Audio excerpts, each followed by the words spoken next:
The Women's Policy and Research Commission is working closely with Governor Edwards to improve domestic abuse legislation for women's safety. Until I was personally touched by domestic violence, I was not nearly as passionate as I am today. Louisiana has the second highest number of women murdered by men in the nation, 76% of them by intimate partners. I had a friend that was a victim of a homicide here in Louisiana. I was devastated, as was the community that I was born and raised in. The commission is planning to work towards strengthening domestic violence legislation in Louisiana.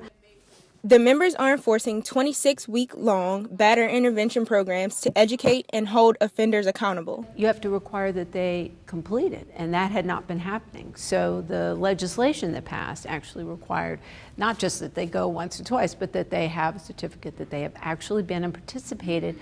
The commission also serves to prevent human trafficking, often a form of domestic abuse that is overlooked.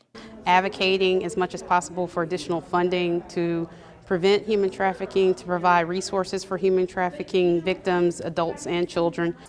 Dr. James Gilmore serves in the commission to help improve safety for women so that mothers can protect their children. By preventing violence against women, we are truly helping children and eliminating the chances of children growing up in a household of trauma. The commission promotes educating and bystander intervention to help prevent domestic abuse in addition to legislation. If people care about this issue, and we know they do, they need to be participatory in the process. They need to let their elected leaders know that they care fundamentally about this. They need to be engaged. In addition to that, drafting legislation or crafting legislation that can be introduced to the legislature. The Louisiana Women's Policy and Research Commission says its efforts are works in progress, and they are encouraging us all to use our voices. I do fundamentally believe that Louisiana is going to save lives as a result of that. Stacee Broden, Tiger TV.